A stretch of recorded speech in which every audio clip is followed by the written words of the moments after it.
On today's Starting Nine, we get into all the breaking news of the MLB winter meetings, from massive contracts to trades and free agency. It's a crazy time of the year, so let's just get into it. Let's have a great Starting Nine. Action! Welcome back to Starting Nine. Carl here in Chicago, Jake in Texas. How you doing, big fella? Crazy time of the year. It is crazy. A lot of guys flying off the board, and just two hot older dudes, like you mentioned before the show, just breaking shit down. I love. You didn't watching. like older. You don't want me to say no, older. we're getting a little older. I told you I had a physical done yesterday at a new doctor that I'm seeing. It's a transition because I'm used to team doctors, grabbing the sack and drawing blood. Everything's done for you at the facility. Now it's like, God, I got to go find a new doctor. But I got that done. Everything's good. Watching all this winter meeting shit pop off. And I like to see a lot of teams getting things done. And I'm interested to hear your take on teams that you would have expected to be making more moves than they currently are. Or maybe it's coming for them. There's so much to get to. We've got a great we have a great show prep. There's so much news to get into. I am curious, so you bring up team doctors fondling your balls. Is that a pretty clear, open relationship from the get-go? Do you have to build trust? Like when you went to the Phillies and you had to take your physical, was that awkward at first? Like, this guy hasn't seen my balls yet. No, not really. I mean, they're holding 200 sacks a day, so it just is what it is. It's part of it. But we had a pretty funny team doctor one of the years I was playing, and he'd always say, this is the smallest one I've seen in camp this year. And I always enjoyed that. Yeah. Well, pretty you shit. can handle dick jokes or you can. I think that's just Sure. Yeah. part of the DNA. But, there are some guys might get bad news during physicals this year. We obviously talked yesterday in our emergency podcast about Aaron Judge. $360 million over 9 years, $40 million a season. That physical process the Yankees have to run him through is probably a couple of days to hand out that much money. It's a huge fucking deal. We went in depth on the deal in the Yankees on yesterday's show in an emergency podcast that went out on Wednesday. We don't publish shows on Wednesday, so if you didn't see that, there's tons of insight into what it means for the Yankees roster, the AL East. I guess we could just roundtable it quick though for people who are too fucking lazy to go throw us another click. You like the deal? I love the deal. Well, and if you don't sign him, you risk him going to another team and doing damage against your guys. And without Judge, as we've mentioned, the Yankees are in trouble. There's so much value in a deal with Aaron Judge with what he's capable of if he stays on the field, if he's healthy, that you just couldn't risk him going elsewhere. And I think everybody in New York knew that they had to sign him. It seemed likely that he was going to go elsewhere. With all the back and forth, all the news coming out, I mean, it happened so quick. But it was this morning. It broke early this morning, and I'm not surprised by it, but it was turning in the direction of maybe him going somewhere else, and I'm pretty sure that that made the Yankees nervous. And so some of the big takeaways would be if you looked at Aaron Judge going into 2021. And you told me he was going to get a $40 million a year contract, obviously that means this motherfucker's having some big, big seasons. He obviously did 62 home runs this past season. Near unanimous MVP. Regardless, Yankees get their guy. They build around him. Instead of going backwards while everybody else in that division is going to move forward, they get to stay on top as we said, the number one seed. I do think the top, team going into next year. I think it's interesting. Aaron Judge, he got a $213 million contract extension for 7 years prior to the season. He turned it down. That was in the news because Brian Cashman was talking about it. Yeah, a little bit of a raise there. $146.5 million extra. It's awesome. Yeah, it's amazing. I mean, he bet on himself. I don't know if he expected to have this type of season he did, but he's a confident guy. He's arguably one of the best. Well, not arguably, he is one of the best players in the game. One of the most prolific, home run threats in all of baseball. The type of head he has on his shoulders. We had conversations with him. We know what type of guy he is. More than capable of handling that pressure, and it's sure to pay off. And when we talk about physicals, it's going to be. It makes you a little nervous going to those physicals after signing a big deal. I hope they don't find anything that causes them to, raise a red flag and potentially, void the contract. That's not going to happen with Aaron Judge, but it has happened to guys before in the past. So like when you're in those MRI tubes and you're getting checked by all the doctors, as you said, it's like a 2-day process. You're going from building to building, hospital to hospital. Just, kind of fingers crossed. Hopefully everything checks out and I get paid. It'd be terrible. They come back to like, hey, no, you don't have a bad shoulder. Like you have some rare. Yeah, you got, I don't you like got like a doctors. tear in your hip, or you have something small here that could cause for concern. And I know guys that have been failed in their physicals, and it cost them quite a bit of money. So, yeah, I mean, it's very exciting to have this deal and potentially sign this deal, but it's not guaranteed until that physical is signed off on. 100%. You AL East guys, definitely go check out yesterday's emergency podcast. Get more like the takes on, impacts here, players there, contract numbers, Rizzo, all that good stuff. We honored and respect Aaron Judge with a very deep dive on the 9-year, $360 million deal.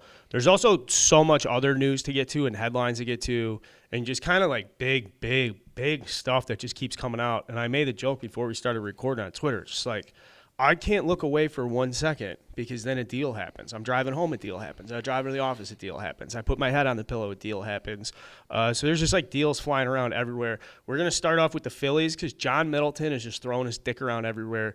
Obviously Trey Turner, but then casually doing Taijuan Walker and Matt Strahm. There's another, I think it was like $90 million he committed. Yeah, no, they like we mentioned before in our last show, like they got a bitter taste in their mouth. They got to the World Series, came up a little bit short, played, the best team, hottest team in all of baseball. They want to get back, and they're making a statement right now, and I love every bit of it. I had a brief conversation with Harper, and he's as competitive as they get. I'm pretty sure he was involved with the Trey Turner signing. He's very vocal about his desire to bring in certain players and continue to make the team better, and that's exactly what Middleton's been doing. I think Walker's a perfect complement to Ranger Suarez. I mean, so much time gets spent on Zach Wheeler and Aaron Nola with that rotation, but if you kind of look in the middle of it, look at the 3-4 roles now, all we talked about was Ranger Suarez getting better last year, owning a starting spot, emerging in the playoffs, being a guy with huge balls, composure. And so now when you put Taijuan Walker, those two next to each other, Walker seems to be like he's settling into a healthy spot here. He's made 48 starts over his last 2 years. His ERA trended up. I mean, a lot of things moved in the right direction for him this year. How much of that is being around the Met? I don't know what the factors that lead to that is. I just know that he's trending in the right direction. And so now you get to not necessarily like pair him, but those two are probably going to pitch next to each other in some capacity quite a bit this season. And Ranger Suarez is a guy that can take huge steps. Like if we're sitting here talking about Ranger Suarez as like a poor man's Framber Valdez next year, I'm not surprised. No, Ranger's definitely taken steps in his progression. He is, now become. He's a bona fide. He's a starting pitcher now. That's what he is. But he can also come out of the pen, not fazed by anything. He's going to have a better season than he did last year. I'm very confident in that. And Taijuan Walker, with his progression, like in the development, a continued development of that split. Split is it's a swing and miss pitch. It's a huge weapon for him. In 2021, I believe he was an all-star. I think he had a really good first half. Didn't have a great second half. Made 29 starts in 21, made 29 starts last season. He's a huge, durable guy, extremely athletic. And you're right. I love the signing. I think he complements the rest of the guys in the rotation really well. And you got two horses there also, and Wheeler and Nola that are going to continue to do their thing. So they are, they're, in my mind, the biggest winners so far, of these winter meetings and of the offseason, even with, the signing of Aaron Judge. But it's not like the Yankees are acquiring a guy they didn't have before. So it's just like, it's pretty much the same team. And so Dombrowski with the Phillies, to me, a lot of people say, well, he just builds, obviously, pennant-winning teams and then dismembers them for the foreseeable future. and then gets out of there. And he's done it with the Tigers. He's done it with the Red Sox. I think he did with the Marlins. People kill me for that one. I know the Phillies right now, he's making some moves. Where he's protected right now at the Phillies is that Bryson Stott and Baum and Brandon Marsh are extremely affordable. And it's like, well, we know that these guys are going to hopefully play, 140-something games this year and be significant contributors to total games played and plate appearances and stuff that can help kind of keep the cost down, because it's like, well, we got $27 million at short, we got $25 million in right field, we got $18 million in left, we got $18 million in the number 4 spot, and then Ranger Suarez kind of being in the middle. I think he's got another year at league minimum, or maybe this is his first ARB year. Okay, so you still have a number of years of control of him. And so they're going to have to be creative with the bullpen. You're going to see more younger guys, you think, come up in different arms with the Phillies. But what allows them to do this is, like, Bryson Stott can play every single day, and he's going to make $750,000 next year. And Alec Bohm can play every single day, and he's going to make whatever he's making in ARB his last year. So this is how you that's the best way to build a competitive team, and a team that is built to win is you have young, controllable players that produce at a high level. Because if you're just trying to sign free agents or bring in guys that are really expensive, like, you can't necessarily afford that. That's why we were as successful as we were in Chicago. We had young players that came up and were developed and ready to contribute and perform at a high level in the big leagues, complementing star players that we had that were making a lot of money. So we had young guys that were relatively cheap or very cheap, contributing on a daily basis, along with guys that were on big contracts. And some guys were making a bunch of money in arbitration, and I was one of those guys. So it was the right mix that allowed us to have that sort of roster construction, and it seems like that's exactly what the Phillies are going to have. But then, it's important, though, you got to keep drafting and developing, because you got to be able to turn it over, and if there's a couple of key pieces. And, so that's going to be where the challenge is with the Phillies moving forward, so that it's not just Trey Turner and Bryce Harper and, Kyle Schwarber DHing. You really have to hit. So hopefully there has to be like another 2 kind of guys like Bryson Stott over the next 3 years that can kind of push people out at a league minimum and still be competitive. I want to go over to the West Coast, though, because there's another team similar to me with the Padres, because the Padres name gets thrown into everything now. $400 million or something for Aaron Judge, over $350 million for Trey Turner. They both turn it down. The crazy extension to Tatis Jr., obviously going out and signing Machado. They got money for everybody. Joe Musgrove's getting $20 million. Yu Darvish is getting $20 million. Blake Snell's getting $16 million. But at the same time, Trent Grisham's going to go out and play however many fucking games in center field. And Hai-Song Kim ain't getting paid that much money either. Jake Cronenworth's only got 3 full seasons in the big league. So, they've balanced it, what I'm saying, with very bottom-end contracts and then very top-end contracts. And so these are the active players in free agency right now in the winter meetings. You're absolutely right. And the Padres, they did their best. I mean, they made huge offers to both of those guys, and Turner and Judge, to no avail. There's still guys on the market that I'm sure they're going to go after. We talked about the Xander Bogaerts thing, and if that's true, hey, will he play first base? I don't see that happening. But that's a team to me that's underachieved. I mean, they have a damn good roster. They have really, really good players. They have a great starting rotation. They just simply need to play better. They need to be a better team. And I think they have more of an identity now with having the types of players that they have there for a number of years now. They have that identity. So now it's just a matter of them going out there and winning games the way that they're capable of. And we'll see what happens. We'll see how it goes once Tatis gets back. I don't know how many games he has to serve into the season, but it's going to be a lot, But when he comes back, obviously they've got Soto, they have the rotation, but I don't think they're done. They're obviously not done. They're going to try and bring in some other guys. So we'll see what happens over the next week or two. And I think if they can get Tatis in the outfield, Kim is, to me, after this full season playing shortstops, was just so tremendously valuable and durable. And so if there's a way where you can get Tatis in the outfield, he comes back. There is a world we live in where you have Tatis and Juan Soto in the corner outfield positions and Manny Machado hitting third. And that's just a terrifying lineup And that's before you consider this front office wanted to add Trey Turner, wanted to add Aaron Judge, continues to stay hungry. They let Josh Bell walk to the Guardians. There's a little transition for you. 2 years, $33 million. The market for first baseman is just trash. And that's just because it's a trash market. It's a trash market. It's a position where you're asking guys to hit for slug, limited defensive responsibilities relative to all the other positions in baseball, limited speed. You can really just narrow it in to be like, we need good power. And a lot of these guys, they all kind of look the same, 27 to 32 years old. It's a shitty time to be a first baseman in Major League Baseball because, to me, Josh Bell's way better than 2 years and $33 million.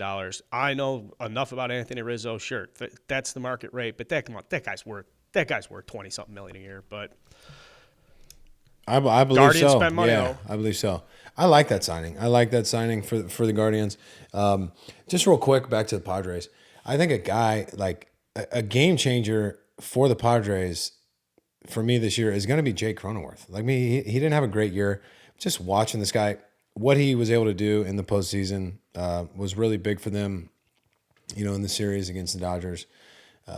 I think he could be around a 300 hitter. I really do. I think maybe he's in between, like trying to be this big time power guy, and he goes back and forth, wanting to hit for too much power, and then you see him take his base hits and shoot the gap. So he may be still struggling kind of to find his true identity as a player, kind of flip-flopping back and forth.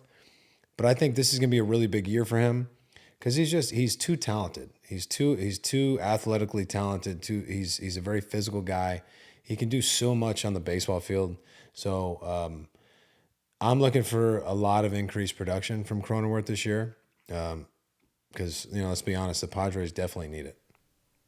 Yeah, I look at Cronenworth kind of how I used to talk about. I'll go back. I could say it was a lot of years. I'd say this about Kyle Hendricks, and it's the ceiling of the team where you can pick out a player and say, all right, should this guy have an amazing year? Because there's predictability and stuff. You can kind of have a sense of like, all right, this is who we are, but how good can we actually be?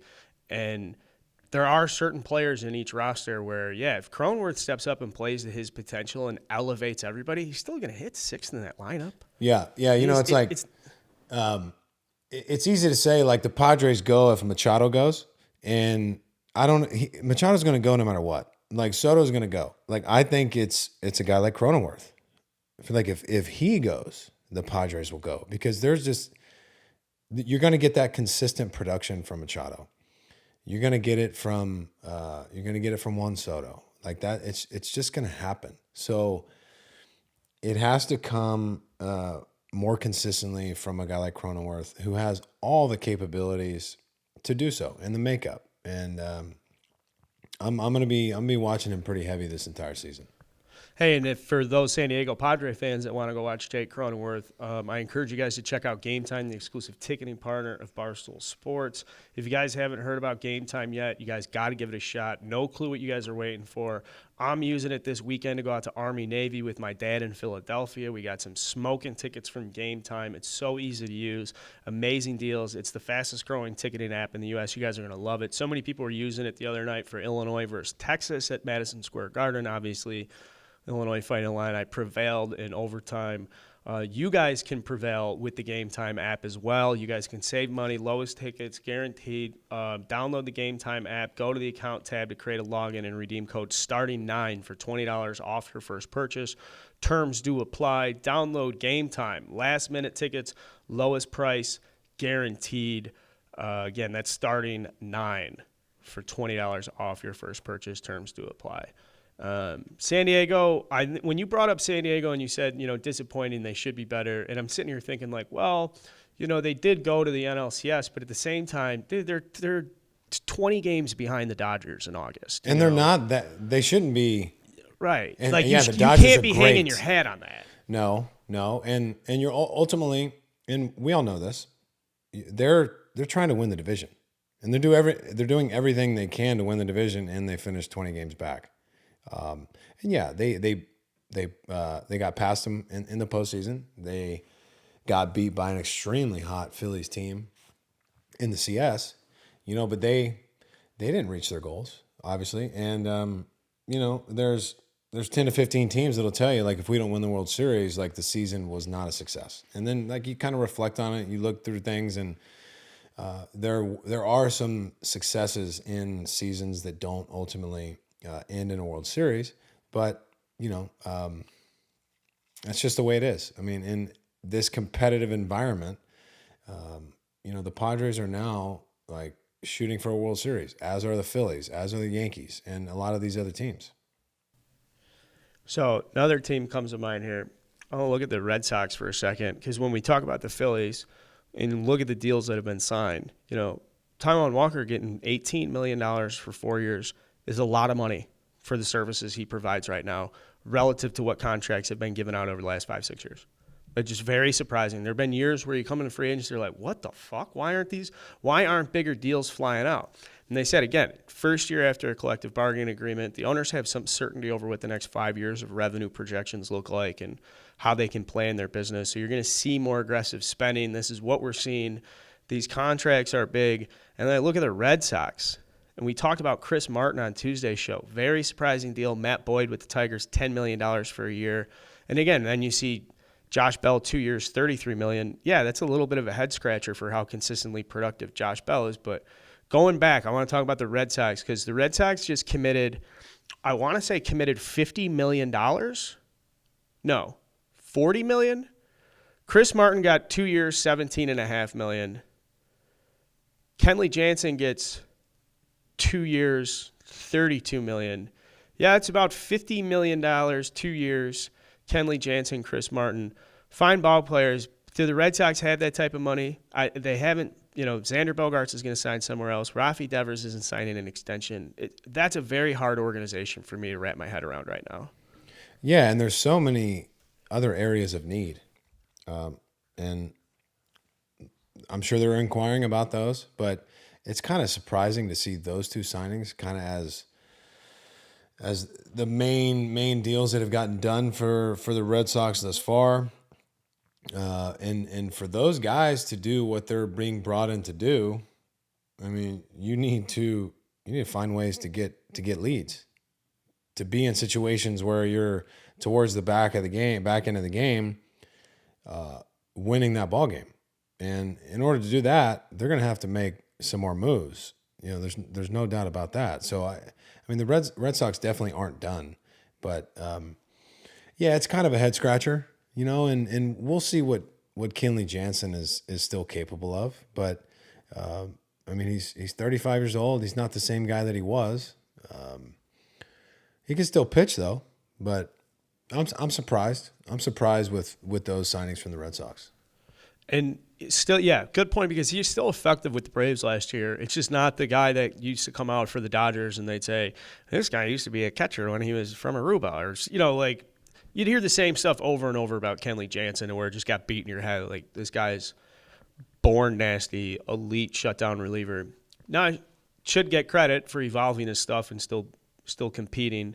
But yeah, he's going to get $16 million next year to be the guy at the back of the bullpen for the Red Sox. Red Sox have major questions about the bullpen. And so, I mean, I guess in one sense, it's like, all right, well, you guys spent $50 million. You got to like that from ownership. You have to like that from the front office, that they're willing to commit that portion to solve a problem that was huge last year. Huge. But then it's like, if they turn around and they're like, well, we don't have a left side of the infield, a year from now, and we had two of the best one of the best third base shortstop combos of recent memory. That's definitely a very frustrating experience. And we've talked at length about the AL East, and just teams are getting better and teams are moving forward. And the Yankees could have taken a huge step back this offseason. They don't. Yeah, I'm excited to get the beat on what's going on with the Red Sox. Yeah, and I don't mean to I'm not saying by any means that Kenley Jansen can't be good. I mean, if you look at what he did in 21. I mean, he had 38 saves, really low ERA, and last year, I mean, did he lead the league in saves with 41? Yeah, no, he did. He had a really nice year. And as the teams are, you just kind of have to look at the age, but maybe there's no other viable options out there, so that's the direction they went. And And yes, I mean Kinley is a nice arm. He's going to be good, but again, at some point, age is a factor. I mean, he's been healthy. Probably here's a great stat. You're going to give all that money to a reliever. Motherfucker's healthy. Pitches every season. Competes every season. Low batting average against every season. So, and maybe Chris Martin's trending up. Maybe that's the thing. Once you turn 36, 37, you're like you hit a fourth cure in your career. Maybe so. I mean, but look, they obviously they've dove into this much more than we have. They've done their research and their homework on this shit. So they like what they see. Here's another guy, a little later resurgence, I guess. 34-year-old, 33 going on 34-year-old Jose Quintana, 2 years, $26 million to the Mets. I love this signing because, especially for the Mets, this is like a low-budget starting pitcher for him. Now, will they bring back Chris Bassett? I think he's 33. They like the Senga guy from Japan. There's some questions about that. I think both guys could cost over like 90, 100 million. That's a lot. So there's some questions about that. Now, in the meantime, it's just like, boom, here's Jose Quintana. And he doesn't have to be as good as he was for the Cardinals. He doesn't have to be as good as he was for the Pirates when they traded him, I suppose. If he continues to be a productive reliever and can give you, 25 solid starts this year for $13 million based on the stuff we're talking about, it's a good signing. No, great signing. Quintana's really good, and he's especially good when he's on a competitive team. He basically he pitched for that deal. He pitched his ass off in St. Louis, and we've seen that.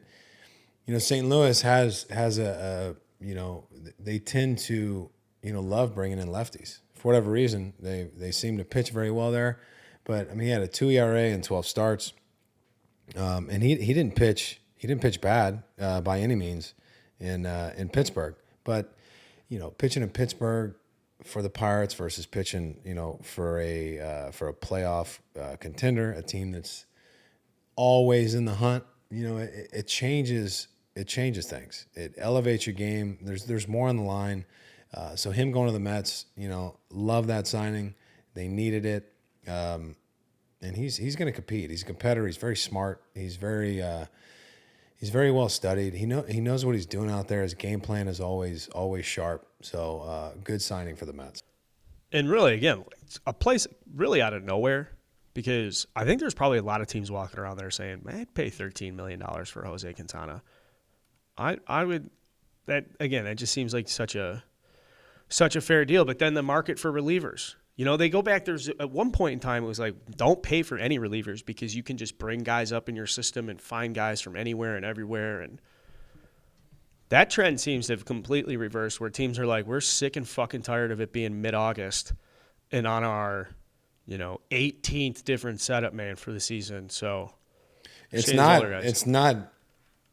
easy at all just to say, oh, we can bring guys up and they're going to have success in the pen. Not even close. And if that was the mindset at some point, I think just history has told us otherwise that doesn't seem to work out. And yeah, you work so hard to build a lead and to have guys that can come in the game and be stoppers, kind of stop the bleeding, prevent the damage, allow your offense to kind of climb back into the game. Because if you think some guys will have arms in their system that are capable of coming in and being competitive right away and doing a good job, but it doesn't happen that often. So maybe that's what the Sox are doing, trying to bolster that bullpen so when they get leads they can protect them. Because otherwise, man, I mean, you see it all the time. Leads are blown, left and right from inexperienced guys that haven't done it on a consistent basis. Yeah. I think there's just the trend and the ticking stuff too. I think there's a lot of stuff working together, I should say. But maybe it was like a fundamental principle of the Moneyball era. It was definitely part of Theo's philosophy, and then the guys that all followed Theo and trying to build teams after him, and the way just like front offices all changed around, let's say like 2008, 9, 10. Like, fuck it. Reliever? We got relievers. They're in AA. They throw hard. No, that's definitely changing. The market's changed.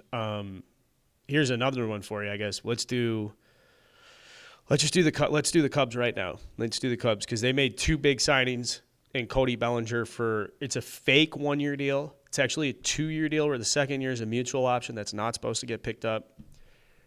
I don't understand the mechanics on that. Is that a tax thing? Is that a cash thing? What was it? It was a 1 year 17. What was the structure? 1 year, $17.5 million. What was announced? Yeah. The details came out that he will make $12 million in 2023, and then have a mutual option that he will not be picking up for $5.5 million. So at the end of the season, the Cubs will pay him $5.5 million to not be on the roster in 2024. Okay. As opposed to just paying him $17.5 million in the season. Well, I like the signing. You take a chance, take a flyer on a guy who has a lot of upside.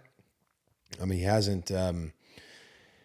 he didn't have a very good year. I mean, his on base was 265. I mean, there's a lot of swing and miss, but I mean, hopefully he comes to Chicago. And I mean, they did the same thing, with Jock Peterson. And let's say if he's really good, the Cubs aren't, you flip him. Yeah, just the drastic trend down the last 2 years, because he's in 25 and 26 years old too. To be as good as he was in his early 20s, young. So a lot of time to come back. He's been training in Oklahoma with Matt Holliday, allegedly.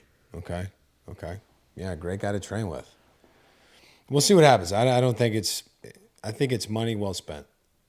I agree. I do like the signing. Yeah, and I like it as a Cubs fan, and I like it as a baseball fan. I look at it objectively, and I think you get a $17.5 million flyer on a guy who ran away with an MVP award, a guy who was part of some of those great Dodgers teams and clubhouses, a swaggy guy, a guy who can literally just go play center field, and I don't think he really fucking cares. I don't think he's going to be a guy who's going to come in and be like, well, if our second baseman was making – I think he's just like, yeah, I play center field. I'm sweet. Yeah. Well, he's got a lot to prove, and, I would honestly like to – see him maybe cut the swing down just a little bit. I mean, his swing is so violent, and guys are so good at exposing holes at the big league level that you can't. He's got that upright stance and his stride, and he's swinging for the fences every time he takes the bat off his shoulders, and it's just not. It's not as productive as it would be otherwise if let's take 10% off that swing. You barrel it up, still going over the fence. So you talking about throwing sliders under the barrel, or do you mean moving the ball around on him? I'm talking about like balls at his hands, like elevated above the belt that are close to his body line, that are, strike or borderline strike. It's near impossible to get to that pitch. I mean, you foul it off or you swing through it. Those are hard to take. I mean, he swings it, a lot of them. I mean, he's good at handling the ball down and in. Not a very good high ball hitter, so I mean he's a guy that's going to get exposed up and in, up and away. Try and get him to chase, stuff that's faded down off the plate. Yeah, it's a tough level to hit at if you've got multiple holes, and that's kind of why he's been exposed. So we'll see what he looks like this season, but again, like we've said, I think it's a good signing for the Cubs. Yeah, you'd imagine a guy like that's grinding and doing everything he can to level set and get back to where he was. And even if it's getting back to where he was means making huge changes and just being more productive is what I'm saying. But I would imagine it's got to be a great feeling to know, hey, you have a place to play. He's coming in as the everyday center fielder to play, say if he's healthy and things go the way it's planned, to play 150-plus games, to be a productive, contributing, middle-of-the-order bat. And so to have that opportunity after coming through, like, drastic turmoil the last 2 years where, like, he probably thought he was going to be one of these guys in L.A. forever and that he was going to get a big deal. And, you're going to be built around and all this stuff. And then to see the team win the World Series and then you kind of get phased out of plans, and, whether he played himself there or, obviously, but I mean, whatever the underlying reason is that he played himself into this position, now it's a bounce back. You could come back. You got Scott Boras behind you and all those fucking resources in the media this past year that were pumping you up and like, we're getting you that 1-year deal. We're getting your strength back. Now, if that stuff matters, it matters. But he's getting the whole fucking suite of subjective things here. He's getting everybody's support. And from what everybody's saying in Chicago and the responses, is predominantly positive. So I don't know if there's a Yeah, it better should be. circumstance to bounce back is what I'm saying. I don't either. I think that there's going to be a lot less pressure on him. I think he's got nothing to lose. And let's face it, I mean, he's one season away from being back to where he was. He's 27 years old. I mean, he's got so much in front of him. I mean, there's no reason to worry too much about it. I mean, he's a big league center fielder. He's going to make $17 million, and there's so much upside for this for both sides. I mean, he goes out there, he plays every day, he stays healthy, he makes a few changes, and he could run into a big deal next season. I mean, it happens just like that. So, I think there's a lot to like about this signing. There's nothing to lose.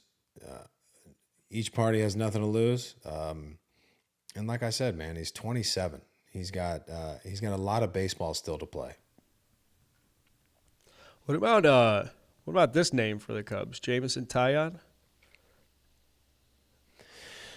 Well, Am I saying that name correctly? Taillon. Taillon. Second overall pick in 2010. I remember that big time because who was the first overall pick in 2010? Bryce Harper. So then I was making sure that Manny Machado went third. And so Jameson was a huge, huge right-handed prospect out of Texas. They said this guy was Kerry Wood 2.0. 12, 13 years, professional player. Took a while to get up with the Pirates. That was when the Pirates had a pretty deep pitching staff, though. That was when those Pirates staffs were competing in the NL Central, like Garrett Cole and some really good pitchers that they were coming up with because they had so many big draft picks. And so then he kind of catches on with the Yankees. He has 2 full seasons, kind of a similar trajectory to Taijuan Walker, but maybe not as productive this past season, but still we're like healthy, making a ton of starts, improved from 2021. So he hits the market 4 years, $68 million to the Cubs. Love the signing. Okay. Yeah, I really do love the signing. I mean, I think in an elite rotation, I mean, he's a number 2, number 3, or let's say a number 3 in an elite rotation. He has the opportunity to go to Chicago, and he could be the number 1 guy there. They brought in Marcus Stroman, who overall I think his numbers finished up pretty good. I think he had like a 3.5. He didn't start out very well. Ended up pitching pretty decent for the Cubs. And I know his expectations are much greater than the way he performed. But, I think, and I'd like to hear your opinion on what you think of his, performance in his first year of the deal for the Cubs.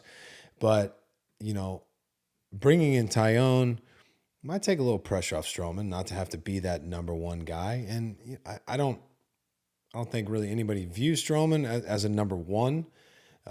In his mind, I know he thinks he can pitch like a number 1. I think he can too. But bringing in another established, really nice major league arm might take a little pressure off him and allow them just to go out and do their thing and not feel like they have to carry so much of the burden. Yeah, I might have been a little overzealous when they originally signed Marcus Stroman. I think he could pitch at top of rotation, go toe-to-toe. Where Marcus Stroman's great is the command, or maybe you'd say control. Like he's not really putting guys on base and fucking himself. He may miss spots and lose focus or composure, and there's a lot of big stuff that happened with his past year. I thought he had a son, or had 2 kids, good stuff with the family. Growing the family, new city, a lot of excitement. Team's not as good as you thought it would be. Getting settled in. I know he very, very much loves pitching at Wrigley Field and is very open about like the energy there and the vibes and what it's like to pitch in front of fans that are cheering you on every day and really do care. And so I think it's a unique. I think where Marcus Stroman is to me moving forward is I think I miscategorized him when they originally signed him, and I do like that he's a unique, different type of person to be in a pitching staff where you kind of get these, he's got tremendous control and maybe he's not hunting strikeouts and he's more willing to pitch to contact, and you can build around that type of unique skill set. But they still the Cubs definitely still need to add pieces because you look at the Cardinals are just a fucking wagon not going anywhere, adding guys left and right. But it's been good to see the Cubs get aggressive and be involved in this. Jameson's going to be, if he can come out and make 30 starts and be productive, there's always a place for guys like that. I agree. And if he makes 30 starts, he is going to be productive. If he's healthy, he's going to be good. And then we'll see what happens with Kyle Hendricks. I know he he only made, what did he make, 16 starts last season. What was it? A shoulder injury, a shoulder issue that he had. So they kind of shut him down for the remainder of the season. And last 2 years have been, kind of up and down for Kyle. We all know what he's capable of. He's not a guy that's going to go out there and even try to be overpowering. He knows himself very well. He's a free agent after this season, I believe. So you better believe that he's going to come out with something to prove. So I expect big things from him. So if he's healthy and he's pitching at the level he's capable of, and you combine that with Stroman and Tyone, they have the makings of a pretty damn good rotation. Yeah, I agree. I think they also have some of these younger guys that people aren't, really caught up to speed yet, that were okay. Yeah, Adbert Alzolay, if he can be, healthy, I've seen him be extremely productive, in spurts. He's had some growing pains. I'm not sure where he's at health-wise. He didn't even really. He was out last year with he was out last year with some arm issues, but I not only do I follow him on social media, he's one of the rare players I have notifications turned on. He's a very positive guy. He usually just so I have the notifications turned on because I like seeing, like Adbert Alzolay says, like, good morning, everybody, have a nice day. But my understanding, he's grinding every day. He wants to get back. He's very much a competitor, wants to be on the mound. Justin Steele, Keegan Thompson, two guys that are entering, mid to later 20 seasons. They made over 40 starts last year for the Cubs with, it's like it's what you expect, guys getting opportunities and trying to make the most out of it. I was impressed with what they did. Now, if somebody takes a step forward and collectively as the group, like I said, there's a lot of work cut out, and it's obvious you got to be willing to spend a lot of money right now if you want to move forward. Or you have to develop just the best prospect system, and even then you still have to spend money to move forward. And so let's just take a second, though, to talk about if you are getting all this money, Ridge Wallet. We got to send some Ridge Wallets to our guys that just signed some big deals. Ridge Wallet's a great partner of the show. It's an ultra-slim minimalist wallet. It holds up to 12 cards. There's plus room for cash, over 30 colors and styles, including carbon fiber and burnt titanium. And it's made with RFID blocking technology that protects you from digital pickpockets. They've got a key case that helps you organize your keys. It secures anywhere from 2 to 6 keys, and it organizes your keys in a compact silhouette and fold out for easy access. I don't like having keys in my pocket. I hate having keys in the pocket. Throw them in the Ridge Wallet. Ridge Wallet's one of the highest reviewed Barstool sponsored programs I'm like, in the history of this company. The amount of feedback we get from people that are like, yo, thank you for recommending this Ridge Wallet. Once I started looking at it, these things are sick. If you have not checked out their website, it's not a normal wallet. It's a wallet that justifies me telling you to go check it out on their website, ridge.com. If you use /starting9, you can save 40% through December 22nd. This is a great gift for dad, for a brother, a loved one, a cousin, an uncle. I was thinking about you. Here's a fresh Ridge Wallet. And then you don't have to tell them, but you save 40% off. Why? Because you used ridge.com /starting9. You save 40% through December 22nd. Go get yourself a Ridge Wallet. Like you said, all these guys getting new contracts. Go get a new wallet. You got a lot of money. There's a couple other things just to run through. This is explosive dialogue, exhausting, some would say. I know, I'm looking down, I'm like, we've been doing this for 2 hours? No, 45 minutes. But things are just, there's so much going on. So much going on, and it was slow at first, right? Now there's shit flying left and right, and I'm interested to see what you think about Wilson Contreras, potentially being offered multi-year deals from Cardinals and the Astros, and it seems like they're reluctant to add a 5th year. So what I'm seeing is that he's had a 3-year offer, maybe a 4. Maybe the Cardinals are prepared to give him a 4th year. But it's interesting to see that nobody is willing to go 5 years for Wilson Contreras. You know what? Real Muto's a 5-year catcher. To me, and now I'm going to sound like an asshole, but Real Muto's 5-year guy. And then after that, I don't know who is. Adley's like a 20-year guy, obviously, right now. The tough thing with Wilson is, like, what position does he play if he can't catch as well as he can catch?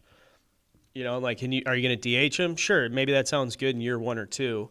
You know, that 5th year becomes really tricky because I would imagine in the 4th year is when they'd want to start phasing him out with a younger catcher. You'd get 1, 2 really good years. A 3rd year, you'd clench your butt cheeks and hope he was still good. And then you got to start making plans to get a young guy in there. Yeah, it's true, but Wilson is just as physical as Realmuto. I mean, he's one of those rare guys who has that same physicality, the same explosiveness. You know, how old is Wilson? I forgot to look up his age, but is he 30 years old? I don't know if he is 30. Okay, so he's with 200 days though, almost, so he's over 30 so and a he's half. almost 31.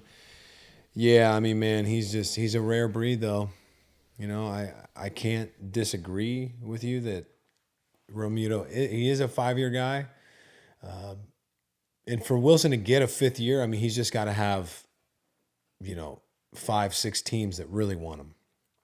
And if that's not the case, you're probably looking at, 4 max. But hey, if you get Wilson for 4 years, I think you're pretty happy with that. Well, this big problem is Sean Murphy's on the trade block from Oakland, and he grades out as just such a premium receiver and defensive catcher, kind of a really unique guy, and he's cheap. You know, there's some years of control with Sean Murphy, and so if you're, I don't know if Wilson Contreras is the number 1 option available if the A's are actively shopping Sean Murphy, which blows for Wilson Contreras to say that, but because what you're talking about is investing behind home plate, and what you want are obviously games played, and what are the more projectable skill sets. And you look at Murphy, and you're like, well, we know he's going to be a great receiver, call a great game at an elite level. For Contreras, yeah, there are some more concerns. I'm not saying they're overly valid, but yeah, slows down a tick. Yeah. Well, and he had injury concerns this season. I mean, he played, 113 games, he had 22 homers. Like that's pretty big. It's a big slug for a catcher. Right. It's a big. It is. When you're building rosters, people lose sight of the fact that he's elite compared to catchers at slug. He's going to hit for even more power if you put him in the lineup. If you put him in the Cardinals or the Astros lineup, potentially, I mean, he's going to be even better offensively. Can't pitch around him the same way you could, when he's in the Cubs lineup. And now we've talked a lot about the free agent market. Relievers are getting paid a ton. Starting pitchers obviously getting paid a lot. When I say relievers getting paid a ton, I'm saying relative to expectations, relative to what we're accustomed to seeing. And so what is the catcher market? And they're going to set it. I still think, if you're Contreras, you want to wait to sign. I would definitely want to wait to sign. Now the Giants got screwed. The Giants are supposed to be throwing a Brinks truck at Carlos Correa, and then Dansby Swanson and Xander. There's so many other pieces, and so I think for Wilson Contreras, his best bet is going to be some of the teams that are talking to him now, go feel some pain. Miss out on a couple of these guys. And if he's still standing there, has anybody said the Padres name? I don't want to disrespect Austin Nola too much, and I'm not too deep on the depth of their prospect catching. But if they're willing to give $400 million to Judge and $350 million to Trey Turner, 5th year for Wilson Contreras to go out to the West Coast? Yeah. Well, and it's interesting. I like that you brought up the Sean Murphy situation because, there have to be a lot of teams that would prefer to bring in Sean Murphy as opposed to, signing Wilson Contreras to a 4 or 5 year deal. But then, what are you willing to give up? How much of your young talent can you risk? And how much risk are you willing to take on with a big deal for Wilson Contreras? I don't know. I'm not sure what his AAV would look like in a 3 or 4 year deal. But man, I do love Sean Murphy. I really do. It's going to depend on which team's looking at him. How much do you love the guys that you'd have to give up? And it's going to be some of your top guys, and that's always a risky proposition. When you've envisioned them as part of your future for the past several years. All right, can you talk me out of making a big deal out of this? I'm gonna make a big deal out of this, Yeah. and I want you to be like, "This." I'll do my best. Okay, Sean Murphy played his dick off for like just the most depressing franchise in professional sports. 148 games, but like out there catching these. He knows it's not going anywhere. He knows that stadium sucks and the ownership doesn't want to be there and they're the laughing stock. And to get out there and wear the gear every day. To me, that makes me jump. Now, Wilson Contreras played his dick off this year, too, and people can very easily look at him and say, look at how much he hustled, but you brought a contract here. Fucking Sean Murphy ain't a free agent until 2026. You're getting some dog years. So you're getting the dog day years from Sean Murphy, where he's showing up with the eye black on, the catching mask back. He's ready to go. He's got the scouting report filled out. Yeah, I mean, I can easily see why you would much rather have Sean Murphy. And yeah, I mean, he played for one of the worst teams in baseball, and played as well as he did. Same argument for Contreras. You take him out of Chicago, you put him with the Cardinals or the Astros, you can say the exact same thing for Sean Murphy. So, in the fact that you get him for 3 seasons, and arguably would be his 3 best seasons, based on where he's at in his career contract-wise. So, yeah, that's going to affect Wilson's market quite a bit, it seems. Whoa. Okay. We have just a couple very small things here. Some activity here with the Japanese players. Yoshida's the bat, and then Sanga's the pitcher. Not really sure where these things are going to shake out, but this usually ends up being one of those things where it's like we weren't talking about the Japanese players, and then they showed up and they're fucking awesome. And it's like, who's that guy? Like, oh, Seiya Suzuki's making $14 million. Seiya Suzuki, if he hit the market again this year, I know he had some injury concerns. He's worth a lot more than $14 million.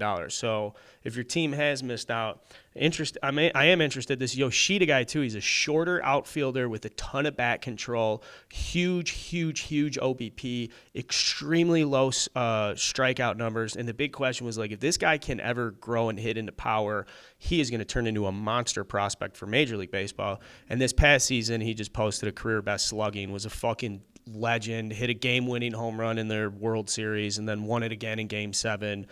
So there's just like a lot of juice around this guy, 551 slugging percentage, that he can be a really big player. He's a little undersized and a little weak defensively, but I don't think that's held a lot of people back historically. So yeah, well, I agree with you too.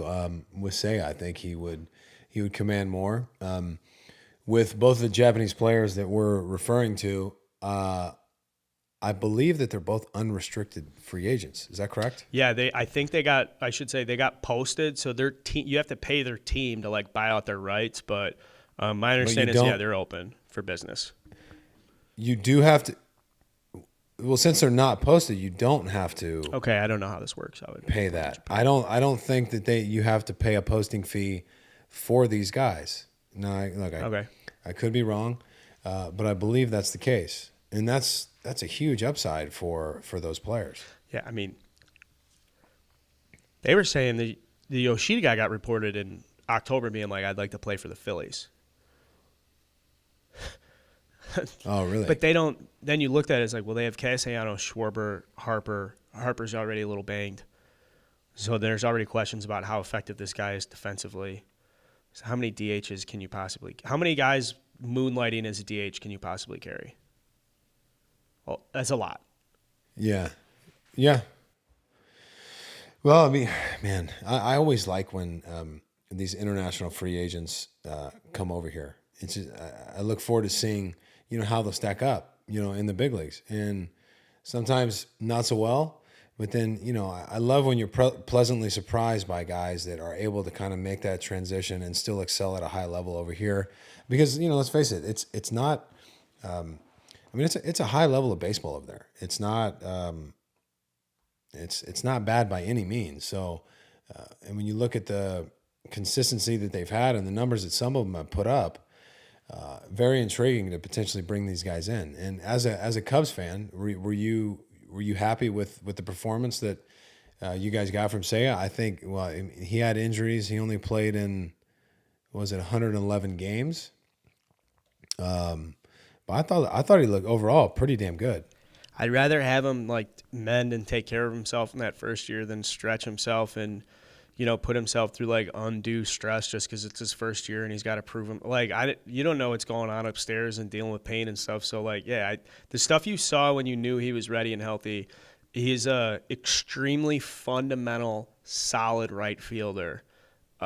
Maybe not the most explosive guy who's like, tracking everything down and hosing guys at the plate, but especially the weird right field and Wrigley Field, like I do put premium on like defense and right field. I think Seiya plays an outstanding right field, and he's a solid bat. And is it a guy that's going to hit third and pop 40 bombs for you and like scare the no? But he's a guy with 2 outs in the 7th inning, down a run, is going to give you a quality at bat 9 out of 10 times. And if the result turns positive, sure, but he's going to put you in a position to succeed at a very high level relative to other right fielders. And at $14 million and being a guy who just like fits well with the clubhouse, and people like him a lot. He's supposed to be a prankster. David Ross has had a couple good stories about Seiya fucking with him. Stuff I like. And probably the most thing is like, we're kind of getting to the point where like you have 4 years of control of a guy. That's a lot for a roster now. And so they have 4 more years of him in right field. I do have the sense of like, oh, that's safe. That's productive. That's good for us. But then you get into the longer years, like, I don't know where this guy's going to pan out. And the other thing, too, and I think a lot of Cubs fans will say is like, Jason Hayward's been the right fielder and been the name on the roster since 2016. So it is kind of like new frontier and stuff. And, this will be an interesting season without him there. But we see also, too, if Tom Ricketts wants to go spend that money right away, Xander, Swanson, they said they could get 2 of those guys. So, well, I don't know if you saw the Rosenthal tweet, but it looks like you see it. Yeah, you saw it. It looks like Cardinals are closing in on a deal for Wilson. So you gonna travel to watch him play in Busch Stadium or what? I mean, you're gonna come with me? No, I'm not going down there. I'd get beat up before I even get out of the fucking I do like car, that place. man. I like that place. I do like that. I went to that stadium a couple of years ago with a buddy. Had a great time. It is a gorgeous stadium. It is just, Cardinals fans are, and I like Cardinals fans. One of my best baseball buddies is a Cardinals fan. I love talking baseball with Cardinals fans. They're passionate. They know their shit. They're not loudmouth idiots. Like, they know what they're talking about. They're fun guys to fuck around with. And I was telling my buddy the other day, if it weren't for any type of like Cubs-Cards rivalry, I would hold the Cardinals in like the highest respect for professional organizations, because they do it time and again. They do it with players that the fans love. They're not afraid to pay their guys. The shit they did with Yachty and Pujols, I mean, who knows if you'll see that again? Who knows if you'll see an organization be like, well, we know they're old as fuck, but hey, people like it. Yeah, and with Wainwright, like that's 43. Yeah, it's cool shit, man. I don't know, good organization, but we'll see. We'll see if this goes through with Wilson, and we'll keep watching the feeds, because there's before we talk again, there's going to be at least 2 or 3 more signings. I'm sure of it. Last thing I did just have, there's rumors that there's a lot of stuff we missed that like we're wrapping the show. Though this has been a very tight show.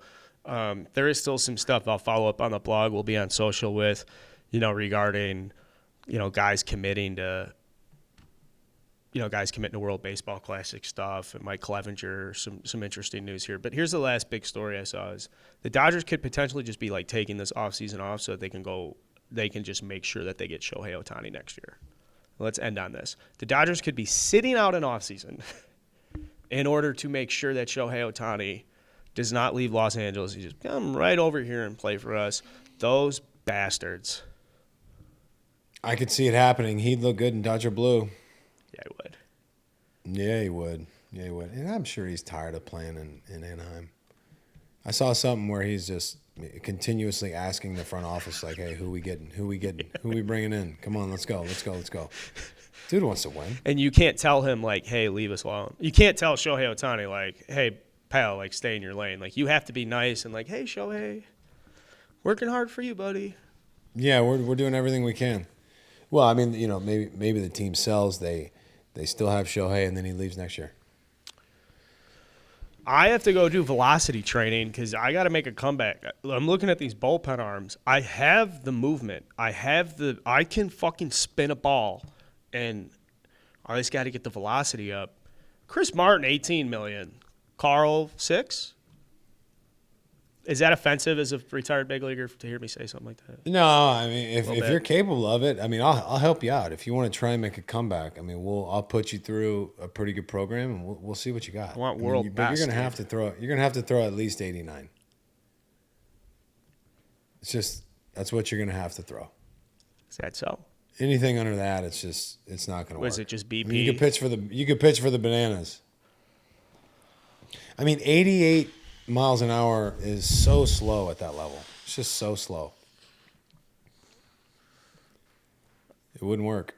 And that's okay. I mean, my max velocity right now, the only thing I'm trying to get to, I'm throwing the kids maybe 70 in the cages. And that feels good. Our feels awesome at 70. It does? Awesome at 70, yeah. Think about it. We'll talk about that later. Yeah, we will talk about that later. This has been a great show. Great experience to do winter meetings with you this week. We had the emergency podcast out yesterday on Aaron Judge. If you guys haven't listened to that, go back. Ton of insight about the AL East, the implications for that. Stuff on the YouTube page. Stuff everywhere. Subscribe. Start at 9. And we're back for 20. We're also back next year, fully fucking loaded. We got big stuff coming, big announcements. But there's a lot of juice here, pal. Yeah, big stuff. And congrats to all these guys, securing their money and for their families. It's exciting. Some guys going to new cities. Great days for baseball and good days to come. We're looking forward to it. Love doing the show with you. Well prepared, always well studied. I appreciate you a lot. And thanks for listening, guys. Amen, brother. We'll see you guys next week.